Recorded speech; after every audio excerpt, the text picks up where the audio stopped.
Condé va insister.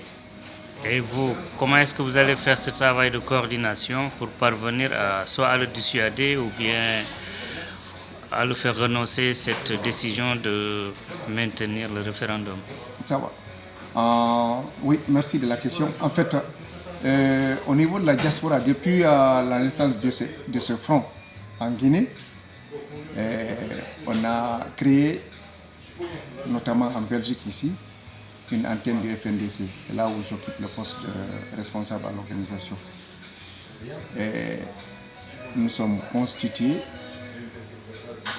à la même structure que la coordination en Guinée. Et ce front, depuis qu'il a été créé, on a organisé des manifestations, notamment au Palais de la Justice, à Chouman devant le Parlement européen, devant l'ambassade de Guinée, et par 2 fois devant l'ambassade, et à la place Luxembourg, par 2 fois on a organisé des manifestations. Et nous sommes allés rencontrer le desk Afrique à l'Union européenne avec un mémorandum pour décrire la situation sociopolitique de la Guinée, les exactions, les graves violations des droits humains. Et ce qui a porté comme fruit par une déclaration du Parlement européen demandant à M. Alpha Condé de respecter la Constitution en vigueur, et ils ont voté à l'unanimité au Parlement européen. Et c'est ce qui est en train de peser. Et nous, au niveau de la diaspora, on vient d'organiser une réunion réunissant tous les membres du front du FNDC de la diaspora à Bruxelles ici, où on a désigné un porte-parole qui est en l'occurrence le coordinateur du FNDC Belgique. C'est pour coordonner nos efforts ici avec la coordination nationale en Guinée. Donc nous menons des actions diplomatiques et des manifestations au niveau de la diaspora et en coordination avec le FNDC Conakry. Actuellement, voilà, nous sommes là. On devait planifier d'autres manifestations, mais malheureusement, avec l'arrivée du coronavirus, on compte consacrer nos efforts sur la diplomatie. Et il faut noter aussi qu'on a rencontré des partis politiques en Belgique ici. On a rencontré le CDH, on a rencontré le parti, j'oublie son parti là, le parti des travailleurs là. Le PTB. Voilà, le PTB. On a rencontré le PTB qui nous ont réaffirmé leur soutien.